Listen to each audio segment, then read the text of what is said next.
Bharatiya Janata party రెండో జాబితా release చేసింది. దేశవ్యాప్తంగా తన తరపున పార్టీ తరపున పోటీ చేసే లోక్సభ అభ్యర్థుల జాబితాని రిలీజ్ చేసింది. 72 మందితో కూడిన ఈ రెండో జాబితాలో తెలంగాణ నుంచి మళ్ళీ ఆరుగురు పేర్లు ప్రకటించింది. వీటిలో ప్రధానంగా ఆదిలాబాద్ జిల్లా నుంచి మాజీ MP Gaddam Nagesh and Medak నుంచి దుబ్బాక మాజీ శాసనసభ్యులు రఘునందన్ రావు అండ్ మహబూబ్ నగర్ నుంచి డీకే అరుణ, మహబూబాబాద్ నుంచి 2 రోజుల క్రితమే బీజేపీలో చేరిన సీతారాం నాయక్, బీఆర్ఎస్ పార్టీ నుంచి చేరిన మాజీ ఎంపీ అయిన సీతారాం నాయక్ గారికి టికెట్, అలాగే పెద్దపల్లి టికెట్ని గోమాస శ్రీనివాస్కి పెద్దపల్లి టికెట్ ఇచ్చారు. అలాగే నల్గొండ నుంచి 2 రోజుల క్రితమే బీఆర్ఎస్ నుంచి బీజేపీలో చేరిన సైదిరెడ్డికి ఆయనకి టికెట్ అనౌన్స్ చేశారు. నేను చెప్పా కదా, రెండో డిబేట్ స్టార్ట్ చేసిన ఇంట్రోలో చెప్పా, పార్టీలు మారడం టికెట్ల కోసం అవి అనౌన్స్ చేసుకో. ఇది ఈ పరిస్థితిలో ఉంది వ్యవహారం. సో ఓకే, అది తర్వాత మాట్లాడదాం. ముందైతే ఈ జాబితా పేర్ల ప్రకటన మీద మా కరెస్పాండెంట్ నరేష్ అప్డేట్స్ ఇస్తారు. నరేష్, ఎలా ఉంది ఈ జాబితా మీద? బీజేపీలో ఎలాంటి రియాక్షన్స్ ఉన్నాయి? మొత్తానికి 8 పెండింగ్ స్థానాలకు సంబంధించి 6 స్థానాలకు అభ్యర్థులు ప్రకటించారు. ఈ 6 స్థానాల్లో కూడా 4 కొత్త వాళ్లే. ఇటు డీకే అరుణ మహబూబ్ నగర్ నుంచి, మెదక్ నుంచి రఘునందన్ రావు అని పక్కన పెడితే వీళ్ళిద్దరు కూడా అంటే దాదాపు దశాబ్దం నుంచి రఘునందన్ రావు బీజేపీలో ఉన్నారు. డీకే అరుణ 2019 లోక్సభ కంటే ముందు బీజేపీలోకి వచ్చారు. వీళ్ళిద్దరిని పక్కన పెడితే 4 కూడా కొత్త వాళ్లే. అటు నల్గొండ నుంచి సైదిరెడ్డి, మహబూబాబాద్ నుంచి సీతారాం నాయక్ తో పాటు గోమాస శ్రీనివాస్ పెద్దపల్లి నుంచి, ఆదిలాబాద్ నుంచి నగేష్, మాజీ ఎంపీ నగేష్, వీళ్ళు 4 కూడా కొత్త వాళ్ళకి ఇచ్చారు. నిజానికి ఒక ఆసక్తికరమైన అంశం ప్రస్తుతం తెలంగాణ బీజేపీలో జరుగుతుంది. అసెంబ్లీ ఎన్నికల సమయంలో ఎవరు చేరినా కూడా టికెట్ హామీ ఇవ్వని బీజేపీ ఇప్పుడు ఇంటికి వెళ్లి మరి పిలిచి ఎవరైతే టికెట్ ఆశావాళ్ళు ఉన్నారో వాళ్ళని స్వయంగా కిషన్ రెడ్డి లాంటి నాయకులు, పెద్ద నాయకులంతా కూడా వాళ్ళ ఇళ్లకి వెళ్ళి పిలిచి మరి పార్టీలో చేర్చుకుని టికెట్ ఇస్తున్నారు. ఈ అంశం మీద ప్రస్తుతం తెలంగాణ బీజేపీలో పెద్ద ఎత్తున చర్చ జరుగుతుంది. చాలా కాలంగా పార్టీ కోసం పనిచేస్తూ వచ్చిన వాళ్ళని పక్కన పెట్టి మొన్న అంటే 3-4 రోజుల క్రితం పార్టీలో చేరిన వాళ్ళకి టికెట్స్ ఇస్తారన్న అంశం కూడా పెద్ద ఎత్తున చర్చ జరుగుతున్నప్పుడు కూడా భారతీయ జనతా పార్టీ హైకమాండ్ మాత్రం వాళ్ళ ఆలోచన విధానం వేరే ఉంది. ఎందుకంటే ఈ పార్లమెంట్ ఎన్నికలు అత్యంత ప్రతిష్టాత్మకంగా తీసుకుంది కాబట్టి 3వ ప్రధానమంత్రి కావాలని మోదీ ఆకాంక్ష నేపథ్యంలో ఎట్టి పరిస్థితుల్లోనూ గెలుపు గుర్రాలకే టికెట్లు ఇవ్వాలనేది వాళ్ళు తీసుకున్న నిర్ణయం. సో ఇందులో భాగంగానే సొంత పార్టీ నాయకులు కూడా కాదని చెప్పి ఇటు పక్క పార్టీ వాళ్ళని కొంత బలమైన అభ్యర్థుల్ని చూసి ముఖ్యంగా ప్రస్తుత బీఆర్ఎస్ టార్గెట్ గా ఈ టికెట్ల పంపకాలు అయితే జరిగినాయి. గతంలో మొదటి విడత లిస్ట్ లో జహీరాబాద్ నుంచి బీబీ పాటిల్, అదేవిధంగా నాగర్ కర్నూలు నుంచి పి రాములు తనేడు భరత్ కి టికెట్ ఇచ్చారు. సో దాదాపుగా ఇప్పుడు ప్రకటించిన 9, 6 అంటే 15 స్థానాలకు సంబంధించి ఒక 4-5 తప్పితే మిగతా వాళ్ళందరికీ కూడా కొత్త వాళ్ళకే టికెట్లు ఇచ్చారు. సో ఈ అంశం మీదే భారతీయ జనతా పార్టీలో పెద్ద ఎత్తున చర్చ జరుగుతున్నప్పటికీ కూడా కొంత పార్టీ గెలుపు కోసం అందరూ కలిసి పనిచేయాలన్న ఆకాంక్ష కూడా నాయకులు వెలుగుస్తున్నారు. అది వినడానికి బాగానే ఉంటది కానీ పార్టీ గెలుపు కోసం అందరూ కలిసి పనిచేయాలనేది వినడానికి బాగానే ఉంటది కానీ కాదు. మొదటి నుంచి బీజేపీలో ఉన్న వాళ్ళు లేకపోతే కాస్త ఆర్ఎస్ఎస్ భావజాలం ఉన్న చాలా మంది ఇట్లా వచ్చిన వాళ్ళకే టికెట్ ఇచ్చుకుంటూ పోతే మా పరిస్థితి ఏంటని కొంతమంది సీనియర్లు ఏదో అలకబూనారు అనేది పేపర్లలో కూడా వచ్చింది, మనం టీవీలో కూడా వార్తలు ఇస్తున్నారు కదా. సో ఇప్పుడు ఈ జాబితాతో అది ఇంకొంచెం పెరుగుతుందేమో కదా. తప్పకుండా ఉదాహరణకి మీరు చెప్పిన ఆదిలాబాద్ ని తీసుకుంటే సోయం బాపురావు సిట్టింగ్ ఎంపీ ఉన్నారు. ఆయన పక్కన పెట్టి నగేష్ ను తీసుకొచ్చి మరి టికెట్ ఇచ్చారు. ఇక్కడ మాజీ ఎంపీ రమేష్ రాథోడ్ కావచ్చు, బాపురావు రాథోడ్ కావచ్చు, ఇతర నాయకులు చాలా మంది ఇక్కడ టికెట్స్ కోసం హోప్స్ పెట్టుకున్నారు, చాలా కాలంగా పని చేసుకుంటున్నారు. సో ఇక్కడ కొంత అసమ్మతి ఖచ్చితంగా ఆదిలాబాద్ లో మాత్రం చెల్లగే అంశం కనిపిస్తుంది. స్వయం బాపురావు ఖచ్చితంగా కాంగ్రెస్ కు వెళ్తాడంటూ కూడా ఒక చర్చ జరుగుతుంది. ఇక సైదిరెడ్డి విషయానికి వస్తే నల్గొండ బీజేపీ నాయకులు ఇప్పటికే కిషన్ రెడ్డిని కలిసి సైదిరెడ్డి చేరికను ఏదైతే వ్యతిరేకిస్తున్నారు. ఎందుకంటే గతంలో సైదిరెడ్డి పార్టీ కార్యకర్తల మీద కేసులు పెట్టారు, దాడులు చేయించారు.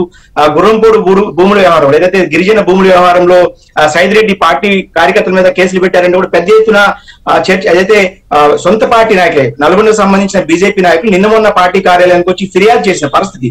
సో ఏకంగా ఆదిలాబాద్ జిల్లాకు సంబంధించిన నాయకులు అయితే ఢిల్లీ వెళ్లి బిఎల్ సంతోష్ లాంటి నాయకులను కలిసి నగేష్ కు టికెట్ ఇవ్వడాన్ని వ్యతిరేకిస్తామని చెప్పారు. సో ఇలాంటి అంశాలు చాలానే ఉన్నాయి. ఉదాహరణకు మహబూబాద్ లో కూడా కొంత సీతారాం నాయక్ టికెట్ ఇవ్వడాన్ని అటు పక్కన పెడితే గోమాస శ్రీనివాస్ కూడా ఇక్కడ టికెట్ ఇవ్వడానికి పెద్దపల్లి విషయానికి వస్తే పెద్దపల్లిలో కూడా 2-3 నాయకులు చాలా కాలంగా పనిచేసుకుంటూ వస్తున్నారు. వీళ్ళంతా కూడా ఇప్పుడు ఈ అభ్యర్థులకు ఎంత మేరకు సహకరిస్తారు అనేది కూడా కొంత చర్చ అయితే పార్టీలో జరుగుతుంది. ఉదాహరణకు హైదరాబాద్ టికెట్ విషయానికి వస్తే రాజాసింగ్ చాలా తీవ్ర అసంతృప్తి ఉన్నారు. ఎప్పుడు కూడా పార్టీ కోసం పనిచేయని మాధవీలత లాంటి నాయకురాలకి టికెట్ ఇవ్వడం అంటే బీజేపీలో కొత్త సాంప్రదాయం. ఎప్పుడు కూడా మాధవీలత ఇప్పటి వరకు టికెట్ అంటే పార్టీలో చేరిన తర్వాత టికెట్ ఇస్తారు. అయితే మాధవీలత విషయంలో మాత్రం ఆమె టికెట్ ప్రకటించిన తర్వాత ఆమె ఢిల్లీ వెళ్లి పార్టీలో చేరారు. ఇలాంటివన్నీ కూడా గతంలో పార్టీలో ఎప్పుడూ చూడలేదు. ఇలాంటివి మొదటిసారి చూస్తున్నాం అంటూ కూడా చాలా మంది నాయకులు మొదటి నుంచి కూడా బీజేపీ భావజాలంతో పనిచేస్తున్న నాయకులంతా కూడా బాహాటంగానే చెప్తారు. ఎప్పుడు కూడా బీజేపీలో ఇలాంటివి బయటకు చెప్పినప్పుడు కూడా ఈ మధ్య కాలంలో చాలా పదే చెప్తారు. ఉదాహరణకి అసెంబ్లీ ఎన్నికలను కూడా ఉదాహరిస్తారు. దాదాపు 119 అసెంబ్లీ స్థానాల్లో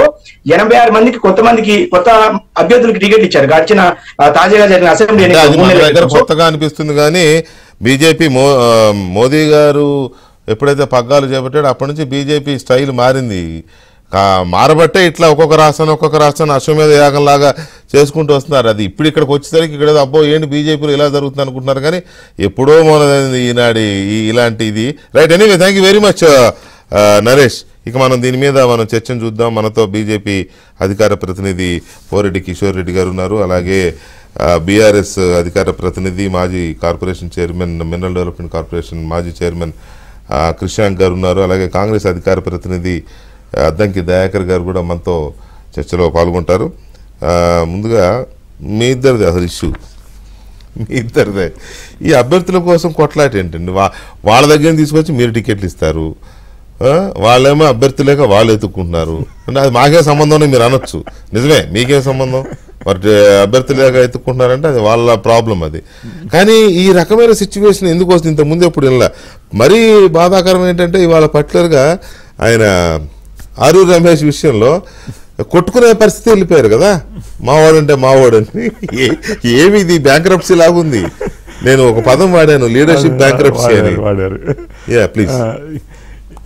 ముందుగా వెంకటకృష్ణ గారు మీకు, అట్లాగే కృష్ణాంక్ గారికి, జూమ్లో జాయిన్ అవుతున్న అద్దంకి దయాకర్ గారికి, మన ఏబిఎన్ ప్రేక్షకులందరికీ నమస్కారం అండి. సో ఇది మీరు బ్యాంక్రప్సీ అంటే ఎక్కడ బ్యాంక్రప్సీ అంటున్నారు? ఇటువైపు వచ్చారు చేయబట్టి అవతల బ్యాంక్రప్సీ అవుతుంది, ఇక్కడ బ్యాంక్రప్సీ ఉండబట్టే వాళ్ళని తెచ్చుకున్నారు అంతే కదా. ఇప్పుడు నల్గొండ సైదిరెడ్డి గారిని తెచ్చారండి, సిట్టింగ్ ఎంపీ బాపురావు గారిని పక్కన పెట్టి అఫ్ కోర్స్ పెడతా ఉంటారు, పూర్తిగా పెట్టకూడదని లేదు. గడ్డ నాగేష్ కొత్తగా వచ్చిన ఇప్పుడు మావాడు చెప్పాడు కదా, మన నరేష్ చెప్పినాడు కదా డీటెయిల్ గా, ఇంకా చాలా ఉన్నాయి. ప్లీజ్. అంటే బేసిక్ గా ఒక్క విషయం అండి, పోయినసారి మనం చూసాం రాజాసింగ్ గారు ఒక్కరు గెలిచారు. అవును, 2018లో. వెంటనే 2019లో 4 సీట్లు బీజేపీ గెలిచింది, పార్లమెంట్ గెలిచి. అది టర్నింగ్ పాయింట్ అయింది. ఇప్పుడు అంటే మీరు పార్టీలో ఉన్న సీనియర్ల గురించి వీరంతా గురించి కూడా అది టర్నింగ్ పాయింట్ అయింది. సరే, అక్కడి నుంచి మేము ఎలా మేనేజ్ చేశాము, ఏం మేనేజ్ చేశాము అని అన్నా కూడా, ఏ విధంగా తీసుకెళ్లారు దాని మీద కూడా పెద్ద చర్చలు అయినాయి. కానీ ఈరోజు 1 నుంచి 8కి వచ్చింది. ఒక్కటి మనం గమనించాల్సింది ఏంటంటే, మీ ఓట్ షేర్ పెరగాలి. ముందు మన సీనియర్ నాయకులకి మనకైనా కానీ వాళ్ళని రేపు ప్రజాప్రతినిధులు చూడాలన్నా మన ఓట్ షేర్ అయితే పెరగాలి. అండ్ మీరు ఎక్కడైనా చూడండి రాజకీయాల్లో ఇద్దరికే స్థానం. అంతకుముందు మనకు కాంగ్రెస్ టీడీపీ ఉండేది, ఇక్కడ కాంగ్రెస్ బీఆర్ఎస్ వచ్చింది, బీఆర్ఎస్ టీడీపీ బదులు బీఆర్ఎస్ అయింది. అక్కడ కాంగ్రెస్ టీడీపీ ఉమ్మడి ఆంధ్రప్రదేశ్ ఒకటే రాష్ట్రం కదా, కాంగ్రెస్ టీడీపీ ఉన్నది. అక్కడ కాంగ్రెస్ని తల్లదాన్ని వైఎస్ఆర్సీపీ వస్తే కాంగ్రెస్ 0కి వెళ్ళిపోయింది వర్సెస్ టీడీపీ. ఇప్పుడు 2 ఫోర్సెస్ ఉన్న దగ్గర 3వ ఫోర్స్ ఎదగాలి అని అంటే ఎప్పటికీ కూడా ఆ బైపోలారే ఉంటుందండి ఈరోజు. అయితే మన రాష్ట్రంలో రాజకీయాలు కూడా మీరు చూశారు, ఈవెన్ బీఆర్ఎస్ ఏర్పడినప్పుడైనా 2014 తర్వాత నుంచి ఏం జరుగుతుందో చూసాం మనం. టీడీపీ, వైఎస్ఆర్సీపీ, బీఎస్పీ, ఫార్వర్డ్ బ్లాక్లు, కమ్యూనిస్ట్ పార్టీ. అంటే మనం అంత దూరం బ్యాక్ వెళ్లకుండానే బీజేపీ తెలంగాణకు సంబంధించి ఏపీలో 0, మీరు కూడా 0. అవును, మీకు ఓట్లు చాలా తక్కువ ఉండొచ్చు మొన్నటిదాకా. ఇది 2018 ఎలక్షన్ ముందు మీకు 4-5%, 6% ఉండొచ్చు ఓట్లు. తక్కువ ఉన్నా కూడా లీడర్లు ఉన్నారు. ఓటర్లు లేకపోయినా లీడర్లు, ఆర్ఎస్ఎస్ భావజాలం తెలంగాణలో చాలా ఎక్కువ. ఎక్కడెక్కడ మారుమూల ఏజెన్సీల్లో ఉండేవి. మీ పరకాల నుంచి ఎమ్మెల్యేలు ఉండేవాళ్ళు, శేషన్ కనుపూర్ నుంచి ఎమ్మెల్యేలు ఉండేవారు. సో ఇలాంటి సిచ్యువేషన్ లో లీడర్లు ఉంటే వాళ్ళందరినీ కాదని అంటే డబ్బు రాజకీయాల్లో భాగంగానా? ఇప్పుడు డబ్బు రాజకీయాలు మీరు కూడా అయితే ఐ డోంట్ థింక్ మీరు అది నమ్ముతారని చెప్పి వాళ్ళైతే ఏదో డబ్బులు తీసుకొస్తారు, సీతారాం నాయక్ గారు ఏదో డబ్బులు తీసుకొస్తారు ఈరోజు అంటే అది అది కారణం అని నేను అనుకోనండి. నేను ఇంతకుముందు చెప్పినట్లుగానే మన ఓట్ షేర్ ఇక్కడి నుంచి బ్రేక్అవుట్ అయ్యి ఇప్పుడు మనం ఒక 8, 9, 10, 12 నిన్న అమిత్ షా గారు 12 అన్నారు. మీరు అంటే 4కి డబల్ దగ్గర నుంచి మొదలుపెట్టి నేను చెప్తున్నాను ట్రిపుల్ వరకు మీరు ఎదుగుతున్నా కొద్దీ. అండ్ ముందు నేను చెప్పినట్లుగానే ఇద్దరికే స్థానం ఉంటుంది. ఇది బీఆర్ఎస్ ఉంటుందా, ఎందుకంటే కాంగ్రెస్ ఇప్పుడు అధికారంలో ఉంది, అటు బీజేపీ ఉంటుందా? అందరూ కాంగ్రెస్ వారికి చాలా ఊతపదంలా చెప్తా ఉంటారు. ఇప్పుడు దయాకర్ గారు కూడా అంటారు బీజేపీ బీఆర్ఎస్ ఒకటే, బీజేపీ బీఆర్ఎస్ ఒకటే అని. కానీ ఈరోజు చూడండి బీఆర్ఎస్ని మీరు అది ఏ కారణం వల్ల అయినా కానీ బీఆర్ఎస్ని ఖాళీ చేస్తున్నది ఎవరు? బీజేపీ. ఇప్పుడు వారేమో లేదు మీ ఇద్దరు జంట ఇది అని అంటారు. అంటే వారు బీఆర్ఎస్ ఖాళీ చేయడంలో కాంగ్రెస్ బీజేపీ రెండు పోటీ పడుతున్నాయి. ఇక ఆ విధంగానైనా కాబట్టి వాళ్ళకి ఎక్కువ పోతున్నారు. ఆ విధంగా చూసినా కానీ ఇప్పుడు వారు మమ్మల్ని అక్యూజ్ చేసేది లేదు. ఇప్పుడు మనమే చూసాము కాంగ్రెస్ పార్టీ 5 సీట్లకు దిగిపోయింది పోయినసారి ఎలక్షన్ల ముందు 5 సీట్లకు వెళ్ళిపోయింది. ఎందుకంటే ఉత్తమ్ కుమార్ రెడ్డి గారు పార్లమెంట్కి వెళ్ళిపోయారు, రాజగోపాల్ రెడ్డి గారు రిజైన్ చేశారు. 5కే వచ్చింది, 12 మంది ఏమో బీఆర్ఎస్లో వెళ్ళి జాయిన్ అయ్యారు. 5 నుంచి రేవంత్ రెడ్డి గారు వచ్చారు, వేరే పార్టీ నుంచి వచ్చారు, సడన్ గా పిసిసి అధ్యక్షునే చేశారు. ఇక అక్కడ బ్యాంక్రప్సీ, ఇక్కడ బ్యాంక్రప్సీ, ఇక్కడ బ్యాంక్రప్సీ అనేదానికన్నా విజయం వైపు ఎటు వెళ్తున్నాము, ఏ విధంగా వెళ్తున్నాము, ఇది రియల్ ఫైట్. ఇదేదో సీక్రెట్ అండర్స్టాండింగ్లు ఇవి అవి కాదు, రక్తపాతమే అన్న టైప్లో. నేను అంటే మామూలుగా చెప్తున్నాను, సీక్రెట్ అండర్స్టాండింగ్లు ఉంటే ఇంకేదన్నా చేసుకుంటారు వీకర్ క్యాండిడేట్స్ అని, స్ట్రాంగర్ క్యాండిడేట్స్ కానీ ఒక పార్టీని అంటే నేను సిచ్యువేషన్ ని అనలైజ్ చేశాను తప్ప ఈ కొత్తగా తెచ్చుకొని ఇవ్వడాన్ని నేనే ఇంకొక విషయం చెప్తాను. మీరు అస్సాం ముఖ్యమంత్రినే తీసుకొచ్చి తీసుకురాగానే ముఖ్యమంత్రి అంటే నథింగ్ రా. అయితే ఇంకొక విషయం చెప్తాను, మా పార్టీ కార్యకర్తలకైనా నాయకులకైనా ఇప్పుడు ఏంటి అని అంటే వారు లేరా, వారికి అవకాశాలు తగ్గుతున్నాయి కదా అనేది. అఫ్కోర్స్ ఈ 17 మందికే ఇవ్వగలం సీట్లు, అది న్యాచురలే, 17 ఉన్నాయి కాబట్టి మన పార్టీలో. కానీ పోయినసారి లాగానే ఒక 4 ఎంపీలు గెలిచి మన ఓట్ షేర్ ఒకసారి పెరిగేసరికి ఎక్కువ మందికి అవకాశాలు పెరిగాయి. ఈ విధంగానే ఏదో ఒక స్ట్రాటజీ ఉండాలి కదా మనకి. అసెంబ్లీలోనైనా మనము కొట్టగలిగితే ఆటోమేటిక్ గా ఎంపీ సీట్లలో పార్టీలో సీట్లు ముఖ్యం. పార్టీ పొలిటికల్ పార్టీ ఉన్నప్పుడు గ్యారంటీగా మీ ఎజెండా ఇంప్లిమెంట్ చేయాలంటే మనం అధికారంలోకి రావాలి కదా. చర్చిద్దాం మీ ఇంటర్నల్ గా ఏం జరుగుతుంది దాని మీద. కృష్ణాంగ్ గారు, I never expected this type of situation, బీఆర్ఎస్కి ఇలాంటి పరిస్థితి వస్తుంది అని. కొంచెం మీకు ఇదిగా ఉండొచ్చు, ఎందుకు వచ్చిందో అర్థం కావట్లేదు. ఒక ఉద్యమ పార్టీ, అసలు ఆ ఉద్యమ పార్టీలో అధికారం అనేది సెకండరీ కదా, తెలంగాణ అనేది ప్రైమరీగా. తెలంగాణ సాధించుకున్నారు, తర్వాత అధికారంలోకి వచ్చారు, ఓకే, అది ఒక ఫేజ్. ఇప్పుడు ఈ సిచ్యువేషన్లో ఏంటంటే వెళ్ళిపోతున్నారు, పారిపోతున్నారు, గోడలు దూకేస్తున్నారు, గోడల పైన కంచెలేసినా కూడా దూకేస్తున్నారు, ఎంత కూర్చోబెట్టి మాట్లాడినా ఉండడం లేదు. ఏంటి సిచ్యువేషన్, ఎందుకు వచ్చింది? నాకు ఆరూరు రమేష్ చూసిన తర్వాత ఇవాళ అయితే వాట్ ఇస్ గోయింగ్ ఆన్ అనిపించింది. వికే గారు, నేను పార్టీ తరఫు నుంచి పార్టీ ప్రతినిధిగా కూర్చున్నాను కాబట్టి I have to talk for the party interest. Party గురించి మాట్లాడాలి. మల్కాజ్గిరి సీటు ఉదాహరణ మీకు చెప్తాను. మొత్తం ఎమ్మెల్యేలు మా ఎమ్మెల్యేలే. రేవంత్ రెడ్డి గారు అక్కడ పార్లమెంట్ మెంబర్గా ఉన్నా కూడా ఒక్క అసెంబ్లీ సీటు గెలుచుకోలేకపోయారు. కార్పొరేటర్లు కూడా మాకే ఎక్కువ ఉన్నారు, ఎక్కువ శాతం. I don't think so Congress కి అక్కడ కార్పొరేటర్స్ లేరు, మొక్కలు ఉన్నట్టున్నారు. అయినా కూడా సడన్ గా ఈరోజు లేటెస్ట్ సిచ్యువేషన్ ఎందుకు అట్లా వచ్చింది? First leaders, I don't want to take names, నన్ను ఎందుకు ఇబ్బంది, నేను ఇందులో చాలా స్మాల్ పర్సన్, నేను చాలా స్మాల్ పర్సన్ ఈ పొలిటికల్ సిస్టంలో పేర్లు తీసుకొని. ఫస్ట్ మీరే మాకు ఈ సీట్ కావాలి అని అంటారు, మా పిల్లలకి ఇది ఇవ్వండి అని అంటారు, మళ్ళా తర్వాత మాకే ఈ సీట్ ఇవ్వాలి వద్దు అని అంటారు.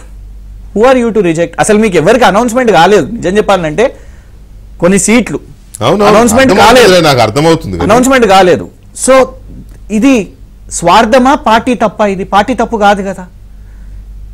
ఇంకొకటి చేవెళ్ళ అనౌన్స్మెంట్ అయింది, తర్వాత వెనుకాడ చెప్పాను రంజిత్ రెడ్డి, నల్గొండ అని మళ్ళీ పేర్లు వద్దండి, సూపర్ పవర్ఫుల్ పీపుల్. నేను చెప్తున్నా పక్కన కూర్చోబెట్టి ఈసారి రంజిత్ అనే ఫోన్ చేస్తారు, పోటీ చేస్తారు మళ్ళా అని ఫస్ట్ అనౌన్స్మెంట్ అది. సో వికే గారు, నేను వాళ్ళని తప్పు పెట్టట్లేదు. నేను అనేది ఏంటంటే మేము మాహోల్ మంచిగానే ఉండే. మాకు సికింద్రాబాద్లో పూర్తిగా ఎమ్మెల్యేలు ఉన్నారు, కార్పొరేటర్లు ఉన్నారు, మల్కాజ్గిరి ఉన్నది, మేము గెలిచిన సిట్టింగ్లు ఉన్నాయి. మమ్మల్ని ఈ 2 పార్టీలు కూడా మీరు గమనించండి, భారతీయ జనతా పార్టీ వాళ్ళు ఏమన్నారు, అసలు బీఆర్ఎస్ ఖాళీ ఖతం ఎవరు ఉండరు అనేది. అసలు మమ్మల్ని పార్టీగానే గుర్తించినప్పుడు ఇవాళ మా వాళ్ళని ఎందుకు తీసుకోవాలి మీరు అని నేను మిమ్మల్ని అడుగుతున్నా. ఎందుకంటే ఈ వ్యక్తులను మీరే ఉదాహరణకు పేర్లు మళ్ళా బొంతు రామ్మోహన్ గారిని 100 కోట్ల ల్యాండ్ గ్రాబర్ ఇది అదని కాంగ్రెస్ పొట్టు ఎక్కింది అన్నదా లేదా? కానీ ఇవాళ మీ దగ్గరకు వచ్చేసరికి మంచి వ్యక్తి అయిపోయిందా? నేను తప్పు మంచి అని నేను అంటలేను, మీరేసిన ఆరోపణని నేను గుర్తు చేస్తున్నా. సైద్ రెడ్డి గారి మీద మీరు ప్రచారం చేసిర్రు వ్యతిరేకంగా, ఇవాళ మీ దగ్గరకు వచ్చేసరికి ఇమీడియట్ గా పార్లమెంట్ అభ్యర్థి అయిపోయిందా? కాంట్రాక్టర్ అని బీబీ పాటిల్ గారిని అటాక్ చేసిర్రు, ఇవాళ బీబీ పాటిల్ గారు మీకు సక్కనోళ్ళు అయిపోయారా? పట్నం ఫ్యామిలీ, ఎందుకంటే కుటుంబ రాజకీయాలకు మేము వ్యతిరేకం అని చెప్తున్న వాళ్ళు మీరు మీ దగ్గరనే జానారెడ్డి గారు అదేదో declaration, Udaipur declaration, Jodhpur declaration, ఏదో డిక్లరేషన్ అని అంటారు. ఇవాళ ఇద్దరు వాళ్ళకి వచ్చేసి సెటిల్ చేసేసారు, ఇద్దరు పెద్ద కొడుకుని చిన్న కొడుకుని, అసెంబ్లీ ఎలక్షన్ పార్లమెంట్ ఎలక్షన్. అక్కడ కూర్చున్న అద్దంకి దాకర్ గారు ఇంకా సెటిల్ కాలేదు, బాగా డిస్టర్బ్డ్ ఉన్నారు. కానీ ఇవి ప్రశ్నలు అంటే నేను అనేది ఏంటంటే ఈ వ్యవస్థ చూడండి మీరు ఇవాళ, ఇది మేము ఒక్కరమే కాదు, ఇది ఆరు రమేష్ గారి ఎపిసోడ్ కాదు. ఈ ప్రశ్న భారతీయ జనతా పార్టీలో ఉన్న కార్యకర్తలకు వస్తుంది, ఈ ప్రశ్న కాంగ్రెస్ లో ఉన్న కార్యకర్తలకు వస్తుంది. లీడర్లు లేరా? వీటి చుట్టే తిరగాలనా? ఇక్కడ పోయినా ఇక్కడ ఉన్నోళ్ళు, ఎందుకంటే ఉదాహరణ కారు రమేష్ గారి గురించే మాట్లాడదాం. రకరకాల పర్సనలైజ్డ్ ఆరోపణలు, ఆయన క్యారెక్టర్ అసాసిన్ చేసే ఆరోపణలు, ఇవాళ పర్ఫెక్ట్ ఎట్లయితారు మీకు? మొన్నటి వరకు మన స్టేషన్ రాజయ్య గారు అయితే అసలు మామూలుగా కాదు. వాస్తవమే, కానీ అలా తిట్టి అలా విమర్శించి ఎందుకు తీసుకుంటారు అనే అర్హత మీకు లేదు, మీ పార్టీకి లేదు. కమింగ్ టు దట్ క్వశ్చన్, ఇంతకంటే దారుణంగా కేసీఆర్ గారిని మీ పార్టీని తిట్టిన తెలుగుదేశం వాళ్ళని కాంగ్రెస్ వాళ్ళని రెడ్ కార్పెట్ వేసి తీసుకొచ్చి కూర్చోబెట్టుకున్నారు. దీనికి నేను అనేది, ఇప్పుడు మనం ఒకవేళ అదే చర్చించుకుంటే ఇవాళ సిచ్యువేషన్, ఇవాళ మేము అన్నాం అనుకోండి బీజేపీ ఇట్లా చేస్తుంది, కాంగ్రెస్ ఇట్లా చేస్తుంది అంటే, కేసీఆర్ గారు ఇట్లా చేసిరు కదా అని అంటే, నేను మళ్ళా మీరు అన్నది హిస్టరీకి వెళ్ళకండి అని మీరు అన్నారు కదా కిషోర్ గారిని, అట్లనే వెనక్కి వెళ్తే ఇవాళ సీఎం గారు ఉన్నప్పుడు ఏం చేసిర్రు? రెడ్ హ్యాండెడ్ గా మా ఎమ్మెల్యేని కొనడం. ఇంకా వెనక్కి వెళ్దాం, రాజశేఖర్ రెడ్డి గారు ఏం చేసిర్రు? Who started this game? పోనీ మేము పాపం చేసినాం అనుకోండి, ఇవాళ ఉన్న వాళ్ళు ఏం చేస్తున్నారు? దాన్ని సరిదిద్దుతున్నారా? సరిదిద్దుతలేరే. మీ దగ్గరికి వెళ్ళి కొత్త వెళ్ళిపోతుంది. నేను అనేది ఏంటంటే, మీరు చేస్తేనేమో చాలా సంస్కారము దీన్ని అని అంటారు, మేం చేస్తేనేమో తప్పైపోయింది. ఎందుకంటే వాళ్ళ అధికారంలో ఉన్నప్పుడేమో మీరు అన్న దాంట్లో ఆన్సర్ ఉంది, వాళ్ళ అధికారంలో ఉన్నప్పుడేమో వాళ్ళంత ముందు చేసింది సంసారం అవుతుంది, వాళ్ళ అధికారంలోకి వచ్చిన తర్వాత. మీరు అధికారంలో రాకముందు మీరు చేసింది మీరు అధికారంలోకి వచ్చినాక సంవత్సరం మీకు అవుతుంది. ఏ రాజకీయ పార్టీ అయినా ఇదే స్టోరీ. కాకపోతే ద క్వశ్చన్ బిగిన్స్ ఎక్కడ అంటే, బీఆర్ఎస్కి సిచ్యువేషన్ ఎందుకు వస్తుంది? దయాకర్ గారు నమస్కారం.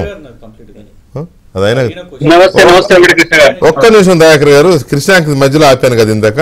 అంటే నేను ఒక్కటి ఏంటంటే, మేము కంటెస్ట్ లో ఖచ్చితంగా ఉన్నాం, ఎందుకంటే అరే పోనీలే బాబు, ఓడిపోయిన ఇదిలో దీంట్లో ఉన్న అయిపోయిందని మీరు డిసైడ్ చేసేస్తే మీకు కూడా అభ్యర్థులు దొరుకుతలేరు, ఎందుకు అంత ఆవేశం ఎందుకు? కానీ ఆవేశం ఎందుకు? అయితే నేను అనేది ఏంటంటే, మల్టీ లేయర్డ్ లీడర్షిప్ ఉన్న పార్టీలో మీరు గమనించండి, ఒకరు కాకపోతే ఇంకొకరు పేరు అయితే వస్తున్నది కదా. మేము కంటెస్ట్లో లేము అనేది కాదు, కొంత ఏంటంటే కొంత ముందుకు వెళ్ళి మేము పోటీ చేస్తామని చెప్పి వెనక్కి పోయి ఇదంతా జరిగింది, కొంత ఈ గడబడి ఇవన్నీ జరిగింది. కానీ ఒకటి మేము చెప్పేది ఏంటంటే, ఇవాళ ఏ విధంగా అయితే మా పార్టీ నుంచి ఒక వెంకటేష్ నేత గారిని, ఒక రాములు గారిని, ఒక బొంతు రామ్మోహన్ గారిని, ఒక సీతారాం నాయక్ గారిని ఇట్లా ఇవన్నీ కూడా తీసుకుంటున్నారంటే, అనొద్దు, వెళ్ళిపోతున్నారు అనండి. ఎందుకంటే గతంలో మరి మీరు తీసుకుంటున్నారంటే మీరు ఒప్పుకోలేదు కదా. కానీ నేను ఇప్పుడు తీసుకుంటున్నారని ఎందుకంటున్నా, కదా వికే గారు, నేను అనేది మీరు బ్లేమ్ చేసిరు కదా, వీళ్ళంతా అనొద్దు, వెళ్ళిపోతున్నారు అనండి. మా దగ్గర నుంచి వెళ్ళిపోతున్నారు, మాకు మీకు తేడా లేదని, మా దగ్గర నుంచి వెంకటేష్ నేత వెళ్ళిపోయిండు, మాకు మీకు తేడా లేదన్నట్టే. అయితే నేను అనేది ఏంటంటే, ఈ పార్లమెంట్ ఎలక్షన్స్ లో మాకు ఈక్వల్ ఛాన్స్ ఉంది, ఎందుకంటే సేమ్ థింగ్, పాపాత్మూలం కాదు. మేము బీజేపీ అదే చేస్తుంది, కాంగ్రెస్ అదే చేస్తుంది, మేము అనేది ఏంటంటే that it self is a competition and contest. మేము ఉన్నాం, మమ్మల్ని చూడండి, మేము కొట్టకపోతే మమ్మల్ని కొడతారు, మేము అదే చేసినాం. అప్పుడు మా ప్రభుత్వాన్ని ముంచే ప్రయత్నం చేసిరు కాబట్టి ఇవాళ మీరేం చేస్తున్నారు? మీకు లీడర్స్ లేక మీరు ఫిషింగ్ చేస్తున్నారు, షాపింగ్ చేస్తున్నారు. వీళ్ళు వస్తారా వాళ్ళు వస్తారా అనే షాపింగ్ చేస్తారు. కానీ మా దగ్గర లీడర్షిప్ ఉన్నది, క్యాండిడేట్స్ ఉన్నారు, ఖచ్చితంగా కంటెస్ట్ ఇస్తాం, మేము గెలుస్తాం. నిన్న కరీంనగర్ ఉదాహరణ వికే గారు, వినోద్ గారిదే తీసుకుందాం. ఈజంట్ ఇంటలెక్ట్ లోక్సభలో బ్రహ్మాండంగా వాయిస్ చూపెట్టిండు. ఆయన 14లో ముందు గతంలో ఎంపీ ఉన్నప్పుడు ఏం చేసిండో చూపెట్టగలిగిండు. You cannot compete it. అంటే వాట్ అబౌట్ మెదక్ బ్రహ్మాండంగా మంచి క్యాండిడేట్ పెడతామండి. హోమ్ కాన్స్టిట్యూన్సీ ఇంతవరకు అభ్యర్థిని ప్రకటించలేకపోయినా కరెక్ట్ టైం పెడతాం. టూ మెనీ పీపుల్ ముందు గెలిచిరు కదా అక్కడ. అప్పుడు గతంలో గెలిచారు.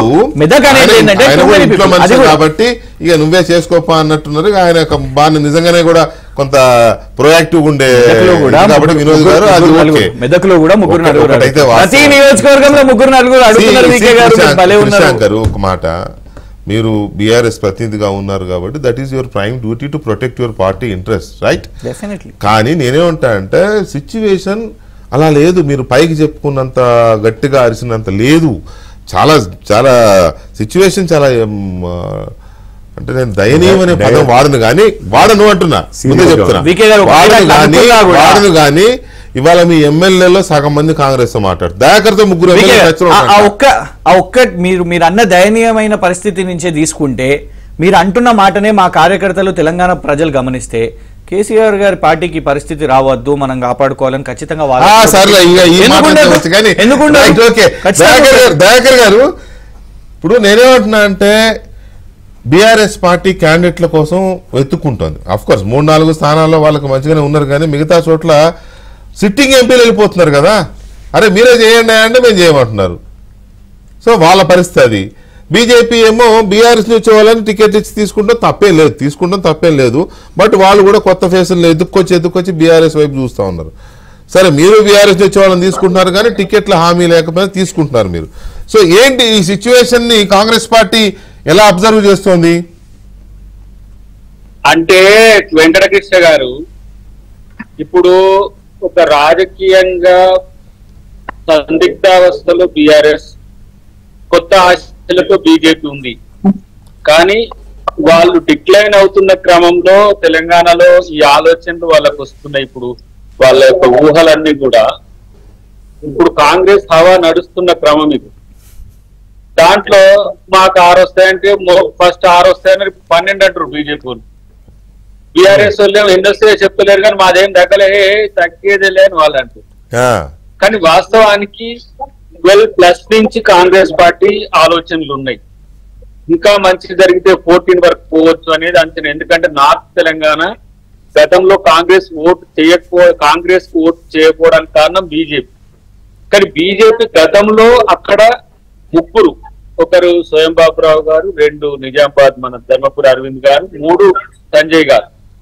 ఇక్కడ పేలవమైన పెర్ఫార్మెన్స్ ఉండడం ద్వారా వాళ్ళు ముగ్గురు కూడా నష్టపోతారనే అంచనా ఉంది. రెండవది సికింద్రాబాద్ లో కిషన్ రెడ్డి గారు కూడా కేంద్ర మంత్రిగా ఉన్నారు, వారికి వ్యతిరేక పవనాలు ఉన్నాయి. ఇక్కడ ఈ రాష్ట్రానికి తెచ్చింది ఏంటని బీఆర్ఎస్ వాళ్ళే చాలా గట్టిగా చెప్పింది. సో ఇక్కడ ఈ 4 సీట్లలో ఒకటి మల్కాజ్గిరి, 2 మెదక్. అంటే మొత్తం ఈ 6 సీట్లలోనే కంటెస్ట్ కి అవకాశం ఉన్నది. మిగతా అంశాల్లో వాళ్ళు ఏలు పెట్టినా, కాలు పెట్టినా, తలకాయ పెట్టినా వాళ్ళకి వచ్చేది లేదు, పోయేది లేదు. సో మాకు 11 ఈజీగా మేము విన్ అవ్వడానికి అవకాశం ఉంది. మల్కాజ్గిరి రేపు జరగబోయే పరిణామాల్లో మల్కాజ్గిరి అనుకూలత పెరగబోతున్నది. మెదక్ లో క్యాండిడేట్స్ బట్టి ట్రయాంగులర్ డ్యూయల్ కంటెస్ట్ అనేది ఉంటది. జీవన్ రెడ్డి గారు ఇంకా మంచి క్యాండిడేట్ అయితే మాకు నిజామాబాద్ కూడా కొంత రికవర్ అవుతుంది. వేరే ఆదిలాబాద్, కొన్ని తర్వాత హైదరాబాద్, సికింద్రాబాద్ లాంటి వాటిలలో కంటెస్ట్ సీరియస్ గా ఉంటది. సో ఇది మా అంచనా. కాబట్టి వాళ్ళు ఏం చెప్పినా రాజకీయంగా వాళ్ళు ఏదో కాంగ్రెస్ పార్టీ మీద మసిమూసి మారేడుకాయలు చేయాలన్నా కూడా, లేకపోతే బీజేపీ పెరుగుతుందని చెప్పాలని చూసినా, బీజేపీ బీఎస్పీ కలిసిన కొత్తగా నాకైతే ఏమి మార్పులు కనిపించలేదు. ఉన్న పలంగా నాయకులందరూ పోతున్నారు. ఇంకా కింద క్షేత్రస్థాయిలో అయితే ఇది మండల నాయకులు, ఎంపీపీలు, జడ్పీటీసీలు ఇట్లాంటి వాళ్ళు కూడా బీఆర్ఎస్ ను వదిలే స్థితికి వచ్చింది.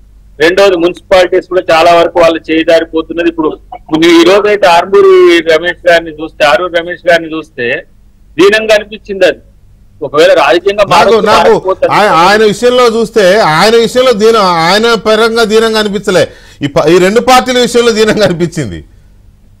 దీనంగా కాదు, ఆయన కొట్టి తీసుకోవడం అంగీలు చెప్పుడు ఏంది, ఇంత ప్రేమ పెరిగించి మాత్రం అంగీలు చెప్పుకుంటారు. నాకు అర్థం కాదు. వస్తాడు పోతాడు కానీ సరే ఎటు పోతారు అనే విషయం పక్కన పెడితే నేను ఒక మాట ఏమంటున్నంటే బీఆర్ఎస్ నాయకుల్ని ఆపడానికి పగ్గాలు వేయాల్సి వస్తున్నది కేసీఆర్ గారు. ఒకవైపు ఏమో మేకపోతు గాంభీర్యం, ఇది చేస్తారా అట్లా చేస్తారా ఇట్లా చేస్తారా, ఇంకోటి ప్రభుత్వం ఉంటుందా పోతుందా అనే ఒక ఆయన కామెంట్ చేస్తాడు. ఒక ఆయన ఏమో అసలు మేమే మొత్తం గెలవబోతున్నామని ఒక ఇవాళ వేరే పార్టీ నుంచి మీరు మొట్టమొదటి లిస్ట్ చదివిన నేను చూసిన మా గోమాత శ్రీనివాస్ గారు బీజేపీకి పోయిందని కూడా నాకు మీ ద్వారానే తెలిసింది. అంటే ఏంటి, చాలా మంది నాయకులను కాంగ్రెస్ నుంచో బీఆర్ఎస్ నుంచో తీసుకొని పోతున్నది BJP. The same time BRS ఏమో నాయకుల కొరతతో నువ్వు పోటీ చేయటే నువ్వే పోటీ చేయ అనే కాడికి వచ్చింది పరిస్థితి. కాబట్టి నేను ఏమంటున్నానంటే ఇది కాంగ్రెస్ కు అనుకూలత పెరుగుతున్న క్రమంలో వాళ్ళ రాజకీయ ఏమంటాము భవిష్యత్తును ఎంపీలతో చూసుకుంటున్నారు. అది అంత పెద్ద ఆశ అక్కర్లేదు. డెఫినెట్ గా కాంగ్రెస్ పార్టీకి మరింత పెద్ద విజయం ఎంపీల రూపంలో తెలంగాణ సమాజం ఇవ్వబోతుంది. ఎందుకంటే వారు అత్యాశకు పోయి ఓటు వేసిందని అంటున్నారు ప్రజల్ని. కేసీఆర్ గారు మీరు పెట్టిన ఆశలు ఏమున్నాయి నాయన, ఇప్పుడు మేము పెట్టినట్లలో అన్ని మీరు పెట్టి ఉండేవి, కాకపోతే ప్రజల్ని అవమానపరిచే విధంగా ప్రజలంటే అత్యాశకు పోయి ఓట్లు వేసారు. ఇప్పుడు పారిపోయే నాయకులందరూ ఏ ఆశతో పోతున్నారు అది చెప్తే తెలుస్తుంది. కాదు ఇప్పుడు మనం కూడా అత్యాశ అంటే ఏమున్నది వెంకటకృష్ణ గారు, మేము ఇచ్చిన 2500 ఇస్తామంటే వాళ్ళు 3000 అండి, ప్రజలు మార్పు కోరుకున్నారు అంతే. 5000 ఇస్తామంటే 6000 అండి, ఉద్యోగాలు మేము 2 లక్షలు ఇంకా 2 లక్షలు ఇస్తాం. అన్ని ఆశలు వాళ్ళు చూపించింది. 15,000 రైతు బంధు అంటే 16,000 అంటారు చేసినారు. వాళ్ళు మేము అధికారంలోకి వచ్చి 15,000 ఇస్తామంటే లేదు మేము 16,000 ఇస్తాం అంటారు. ఏదంటే దానికి వీళ్ళు మీరు ఎక్కువ ఇంకో ఆశ చూపించారు. సరే ఓట్లేస్తే ప్రజలు గొప్పోళ్ళు, మిమ్మల్ని ఓడగొడితే మాత్రం అత్యాశకు పోయినారు. ప్రజలు మార్పు కోరుకున్నారు, అల్టిమేట్ గా మార్పు కోరుకున్నారు. ఎందుకనేది తర్వాత రైట్. ఒక్క నిమిషం. ఇప్పుడు 6 సీట్లు చెప్పారు, వారే చెప్పారు ఒక లిస్టు, మల్కాజ్గిరి, సికింద్రాబాద్, మెదక్, ఇట్లా కొన్ని ప్లేసెస్ లో కంటెస్ట్ ఉంటది, ఇక మిగతా అసలు లేనే లేదు అని చెప్పారు. 11 మూడు కాన్స్టిట్యున్సీస్, ఇవి కాకుండా మూడు కాన్స్టిట్యున్సీస్ చెప్తా మీకు ఉదాహరణ. పెద్దపల్లి ఉంది, పెద్దపల్లిలో మేము కొప్పులీశ్వర్ గారిని ఫీల్డ్ చేసినాం.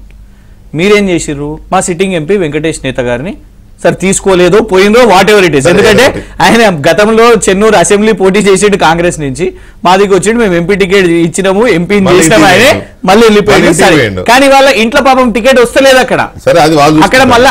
అక్కడ మళ్ళీ ఏంటిది, మళ్ళా ఉదయపూర్ డిక్లరేషన్ అక్కడ కూడా అవుతుంది. ఇక్కడ వివేక్ గారి మళ్ళా వినోద్ గారు, వివేక్ గారి కొడుకు ఎంట్రీ వస్తుందా లేదా అనేది అది నడుస్తున్నది ఫైట్ అక్కడ. సో క్లారిటీ మీకు లేదు అక్కడ. మీరు అంటున్నారు కదా ఇంత మేకపోతు గాంభీర్యం, ఆల్రెడీ మేము ఉన్నాం ఇది అని అంటే వాళ్ళు అక్కడ క్లారిటీలో వస్తలేదు. నిజామాబాద్ గురించి మనం మాట్లాడుకుందాం. నిజామాబాద్ లో అరవింద్ గారి వ్యతిరేకత, ఎందుకంటే మీరు అన్నారు కిషన్ రెడ్డి గారి వ్యతిరేకత, I will agree to it.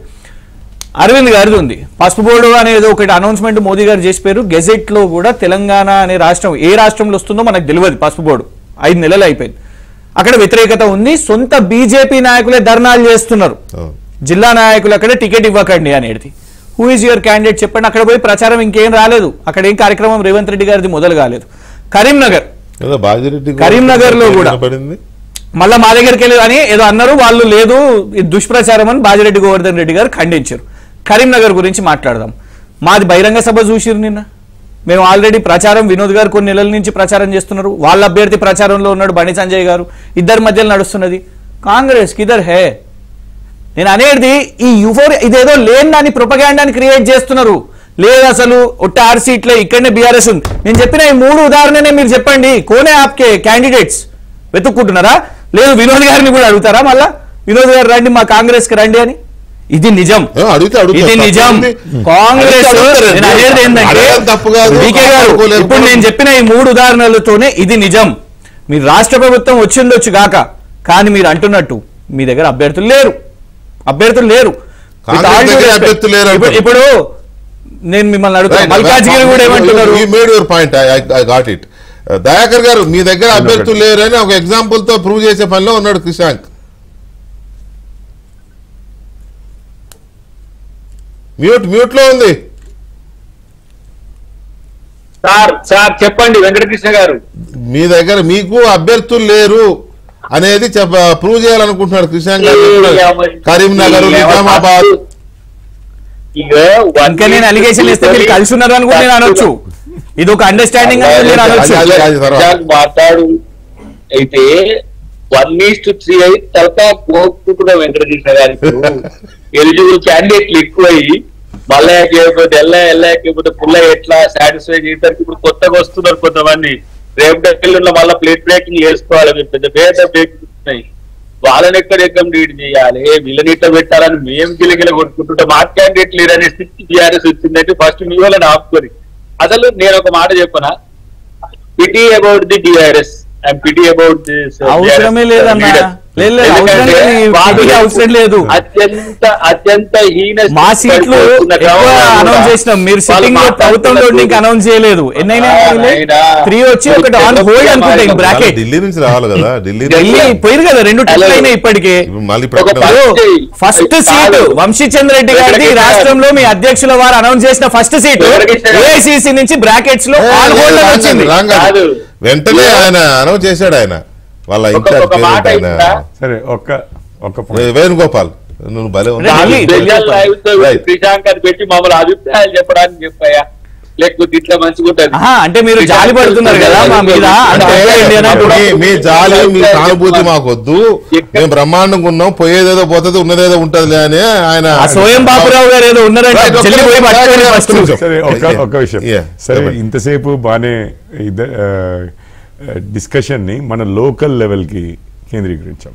సరే దయాకర్ గారు అంటారు కాంగ్రెస్ హవా నడుస్తుంది రాష్ట్రంలో. పోయినసారి కర్ణాటకలో నడిచింది కాంగ్రెస్ హవా, మధ్యప్రదేశ్లో నడిచింది, రాజస్థాన్లో నడిచింది, ఛత్తీస్గఢ్లో నడిచింది. నడిచిన 4 నెలలకి మళ్ళీ లోక్సభ ఎలక్షన్లు వచ్చేసరికి మొత్తం బీజేపీ హవా నడిచింది.